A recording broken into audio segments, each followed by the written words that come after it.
நான் ஜோதிடர் தமிழரசன் பேசுகிறேன். இந்த சேனல் ஃபஸ்ட் டைம் பார்க்குறவங்களா இருந்தீங்கன்னா சப்ஸ்கிரைப் பண்ணிக்கோங்க. பக்கத்தில் இருக்க பெல் பட்டனை கிளிக் பண்ணிக்கோங்க. ஆளுங்கிற ஆப்ஷன் இருக்கும், அதையும் சூஸ் பண்ணிக்கோங்க. அப்போ தான் நாங்கள் போடுற பதிவுகள் எல்லாமே உங்களை வந்து சேரும்.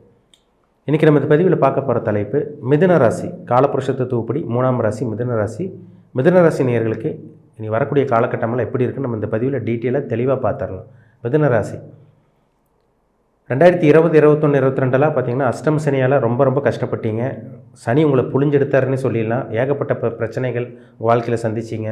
சுற்றி இருக்கிறவங்களால பிரச்சனை, நண்பர்களால் பிரச்சனை, கூட பிறந்தவங்களால பிரச்சனை, வீட்டில் இருக்க ஆளுகள் மூலமாகவே சில பாதிப்புகள் ஏற்பட்டுச்சு. அதேமாதிரி வந்து பார்த்திங்கன்னா உங்களுக்கு சொந்தக்காரங்க மூலமாக ஏகப்பட்ட சிக்கல்கள் சந்திச்சிங்க. எல்லாமே உங்கள் வாழ்க்கையில் நடந்தது. என்ன காரணம்னா அஷ்டம சனி போட்டு உங்களை ஒரு வழி பண்ணாருன்னு சொல்லலாம். சரிங்களா? ஏகப்பட்ட பிரச்சனைகள், கொஞ்சம் நஞ்ச பிரச்சனையெல்லாம் கிடையாதுங்க. மிதுன ராசிக்காரங்க கடுமையாக பாதிக்கப்பட்டிருந்தீங்க. ஒரு சில பேரில் பொழைச்சி வெளியே வந்ததே பெரிய விஷயம்னு சொல்லலாம். சரிங்களா? ஏன்னா படுத்த படிக்கையாக இருந்தாங்க, விபத்து சந்தித்தாங்க, உடலில் நிறைய நோய்கள் வந்தது. உங்களுக்கு ஒன்று போனால் இன்னொன்று வந்தது, ஒன்று போனால் இன்னொன்று வந்தது. ஒவ்வொன்றுக்காக மாத்திரை மருந்து எடுத்து நிறைய ட்ரீட்மெண்ட் எடுத்து இப்போ தான் ஒரு சில மிதுன ராசிக்காரங்க நல்லா இருக்கீங்க. அது திருவாதிரை நட்சத்திரக்காரங்களுக்கெல்லாம் 100% பாதிப்பு ஏற்பட்டுச்சு. ஏன்னா உடைபடாத நட்சத்திரம் திருவாதிரை நட்சத்திரம். 1, 2, 3, 4 பாதங்கள் உள்ளடக்கிய ராசி தான் இந்த மிதுன ராசி. மிருகசீரிஷ நட்சத்திரக்காரங்களும் பாதிப்பில் இருந்தீங்க, புனர்பூச நட்சத்திரக்காரங்களும் பாதிப்பில் இருந்தீங்க. இந்த 3 நட்சத்திரம் கம்பேர் பண்ணும்போது இந்த திருவாதிரை நட்சத்திரம் தான் பாதிப்பு அதிகமாக இருந்தது. ராகுவினுடைய நட்சத்திரம் திருவாதிரை. இப்போது எல்லாமே கொஞ்சம் கொஞ்சமாக வெளியே வந்துட்டுருக்கீங்க. கொஞ்சம் கொஞ்சமாக பிரச்சனைகள் சால்வ் ஆகிட்டு இருக்குது. ஓரளவு கொஞ்சம் ஒரு நல்ல ஒரு வாழ்க்கை தான் வாழ்ந்துட்டுருக்கீங்க. என்ன காரணம்னா சனி பகவான் உங்கள் ராசிக்கு 9ஆம் இடமான பாக்கியஸ்தானத்துக்கு வந்துட்டார்.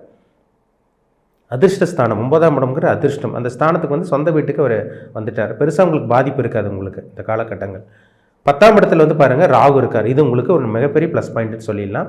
மிகப்பெரிய பக்கபலமாக உங்களுக்கு ராகு இருப்பார். 11ஆம் இடமான லாபஸ்தானத்தில் குரு இருக்கார். மேஷராசியில் இருக்காங்க. சரிங்களா? அந்த குரு வந்து பாருங்கள் ஜனவரி ஸ்டார்டிங்லலாம் பாருங்கள் வக்கர நிவர்த்தி ஆயிடுவார். அங்கே குரு வந்து வக்கரத்தில் இருந்தார். இப்போ குருவும் வக்கர நிவர்த்தி ஆகிறாரு.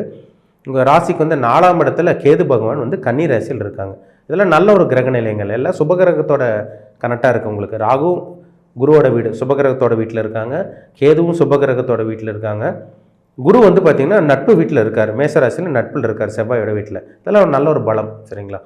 அப்போது மிதுனராசிக்காரங்களோட வாழ்க்கை நிச்சயமாக இனிமேல் மாறும். சரிங்களா?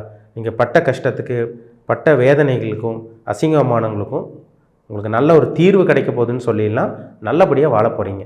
ஏன்னா ராசிக்கு 10ஆம் இடத்துல ராகு என்ன பண்ணுவார்? தொழிலை ஏற்படுத்தி கொடுத்துருவார். ஒரு சில பேர்லாம் பாருங்கள் சொந்த தொழிலில் எந்த ஒரு டெவலப்மெண்ட்டும் இல்லை, எந்த ஒரு முன்னேற்றமும் இல்லை, வியாபாரம் சரியாக போக மாட்டேங்குது, வருமானம் இல்லை, ரொம்ப டல்லாக மந்தமாக போயிட்டுருக்குன்னு நிறைய மிதுன ராசிக்காரங்க சொன்னீங்க. ஆனால் இந்த காலகட்டங்களில் வியாபாரம் நல்லா அப்படி சூடு பிடிக்க ஆரம்பிச்சிடும். நிறைய வாடிக்கையாளர்கள் தேடி வருவாங்க, நிறைய கஸ்டமர்ஸ் உங்களுக்கு கிடைப்பாங்க. தொழில் பண்ணிகிட்டு இருக்கவங்களுக்கெல்லாம் நிறைய ஆர்டர்ஸ் உங்களுக்கு கைக்கு வரும். நிறைய ஆர்டர் எடுத்து பண்ணுவீங்க. வேலையாட்களை போட்டு அவங்களுக்கு மாதம் கரெக்டாக சம்பளம் கொடுத்து நிச்சயமாக நல்ல ஒரு வாழ்க்கையை வாழ போகிறீங்க.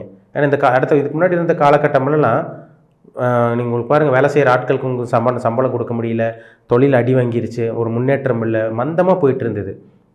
மாதம் இஎம்ஐ பிரச்சனை இருந்தது, உங்களுக்கு கடை வாடகை கொடுக்க முடியல, ஏகப்பட்ட பிரச்சனைகளை மிதுனராசி நேயர்கள் சந்திச்சிங்க. இனிமேல் உங்கள் வாழ்க்கை மாறப்போகுது. ஏன்னா 10ல் இருக்கிற ராகு நிச்சயமாக மாற்றி கொடுத்துருவார். உங்களுக்கு மாற்றம் நிச்சயமாக நடக்கும். ஏன்னா 10ல் ஒரு பாவி இருக்குன்னு சொல்லியிருக்காங்க. 10ல் ஏதோ ஒரு பாவகிரகம் இருக்குன்னு சொன்னப்பட்ட என்ன காரணம்னா 10ல் ராகுவோ இல்லை சனியோ இல்லை சூரியனோ செவ்வாயோ இல்லை கேது பகவானோ இருந்துச்சுன்னா தொழிலை நல்லபடியாக நடத்திடுவாங்க. அவங்க வந்து அவங்கள காப்பாற்றிக்க முடியும், நல்லா வழி நடத்திட்டு கொண்டு போயிடுவாங்க, தொழில் நல்லபடியாக கொண்டு போயிடுவாங்க. அதனால தான் 10ல் ஒரு பாவி இருக்குன்னு சொல்லியிருக்காங்க. 10ல் பாவி இருந்தால் நல்லபடியாக தொழில் ரன் பண்ணுவாங்க. அவ்வளோ சீக்கிரம் அவங்க தொழில் ஏமாற மாட்டாங்க. இப்போ 10ஆம் இடத்துல ராகு இருக்கிறனால தொழிலை நல்லபடியாக அவங்களால கொண்டு போக முடியும், அடுத்த கட்டத்துக்கு போக முடியும் நிச்சயமாக.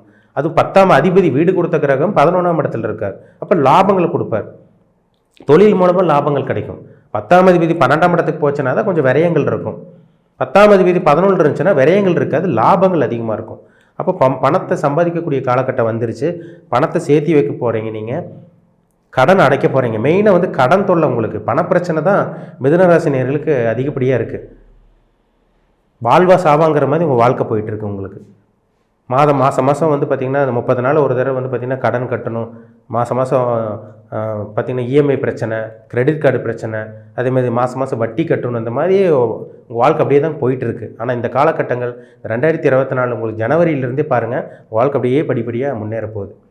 லைஃப் அடுத்த கட்டத்துக்கு மூவ் ஆக போகிறீங்க, சேஞ்ச் ஆகும். உங்களுக்கு லைஃப் அப்படியே இருந்துட மாட்டீங்க. ஒரு மனுஷனுக்கு நல்லதுன்னா கெட்டது நடக்கும், கெட்டதுன்றது நல்லது நடக்கும், அப்படியே இருந்துட மாட்டாங்க. சரிங்களா? உங்களுக்கு கெட்ட காலம் முடிஞ்சிருச்சு, நீ நல்ல காலம் உங்களுக்கு ஆரம்பிச்சிருச்சு. நல்ல நேரம் எங்களுக்கு எப்போ ஆரம்பிக்குங்க சார்? நல்ல நேரம் எங்களுக்கு எப்போ தான் பிறக்கும்? நல்ல காலம் எங்களுக்கு எப்போ தான் பிறக்கும்? எங்களுக்கு எப்போ தான் விடிவு காலம் வரும்? விடிவு காலம் எப்போ தான் எங்களுக்கு பிறக்கும்னு கேட்டுட்ருக்கேன். மிதுன ராசி நேயர்களுக்கு உங்களுக்கு பொற்காலமான ஒரு காலகட்டம்னு சொல்லிடலாம், விடிவு காலம் பிறந்துருச்சுன்னு சொல்லிடலாம். எடுத்து வைக்கிற ஒவ்வொரு முயற்சியும் இனி உங்களுக்கு தோல்வி கிடையாது, சாதகமாக இருக்கும், உங்களுக்கு சாதகமாக இருக்கும். சரிங்களா? 9ல் இருக்க சனி வந்து பெருசாக உங்களுக்கு பாதிப்பு ஏற்படுத்தாது. தந்தையோட உடல் ஆரோக்கியத்தில் மட்டும் கொஞ்சம் கவனமாக இருக்கணும். சரிங்களா?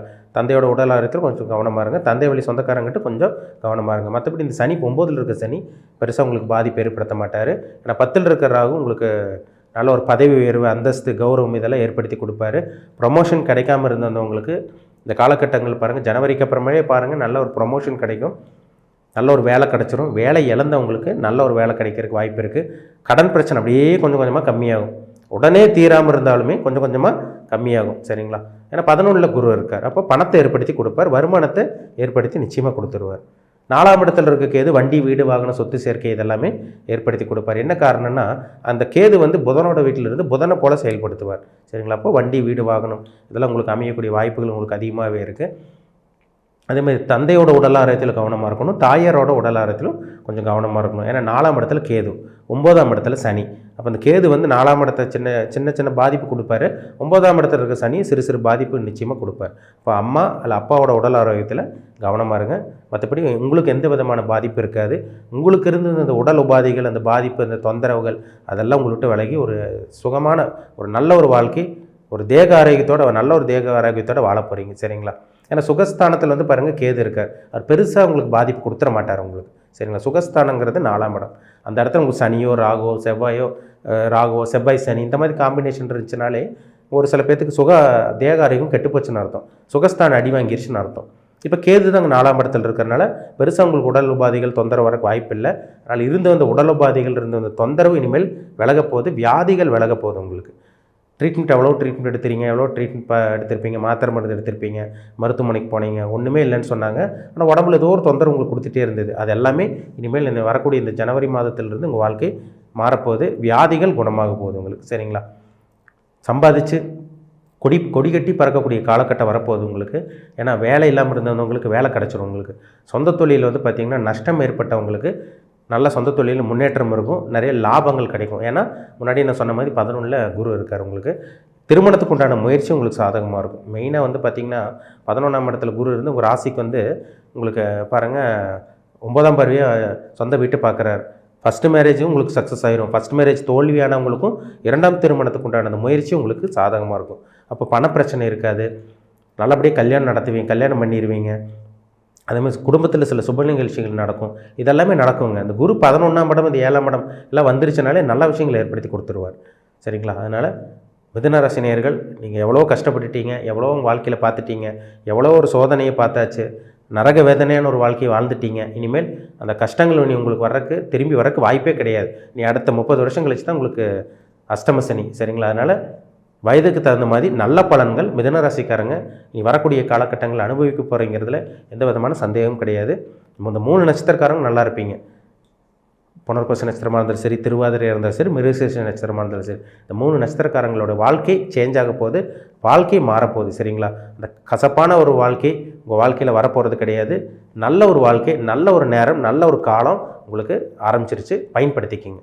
உங்கள் ஜாதகத்தில் நல்ல யோகமான தசாபுத்தி நடந்துச்சுன்னா நிச்சயமாக தப்பிச்சிருவீங்க. சரிங்களா? 6ஆம் அதிபதி 8ஆம் அதிபதி தசாபுத்தி நடக்கிறவங்களுக்கு தான் பாதிப்பு இருக்கும். அது 6, 8 கனெக்ஷன் வந்து உங்களுக்கு பாவகிரகங்களோட கனெக்டிவிட்டி வந்து கிரகங்களோட காம்பினேஷன் இருந்து தசாபுத்தி நடந்துச்சுன்னா பாதிப்பு அதிகமாக இருக்கும். இருந்தாலும் உங்கள் சுயஜாதத்தில் என்ன தசாபுத்தி, உங்கள் பர்சனல் ஹாரோஸ்கோப்பில் என்ன தசாபுத்தி போயிட்டுருக்குன்னு பாருங்கள். என்ன கிரகங்கள் உங்களை ஆட்டி படைச்சிட்டு இருக்குது, என்ன கிரகங்கள் உங்களை இயக்கிட்டு இருக்குது, வழி நடத்திட்டு இருக்குன்னு பாருங்கள். அதுதான் ரொம்ப ரொம்ப ரொம்ப முக்கியம். சரிங்களா? மீண்டும் அடுத்த பதிவில் சந்திக்கும் வரை உங்களிடமிருந்து விடைபெறுவது உங்கள் ஜோதிடர் தமிழரசன். இந்த சேனல் பிடிச்சிருந்தால் உங்கள் நண்பர்களுக்கும் உறவினர்களுக்கும் ஷேர் பண்ணுங்கள், லைக் பண்ணுங்கள், சப்ஸ்கிரைப் பண்ணுங்கள். பக்கத்தில் இருக்க பெல் பட்டனை கிளிக் பண்ணிக்கோங்க, ஆளுங்கிற ஆப்ஷன் இருக்கும், அதையும் சூஸ் பண்ணிக்கோங்க. அப்போ தான் நாங்கள் போடுற பதிவுகள் எல்லாமே உங்களை வந்து சேரும். நன்றி, வணக்கம்.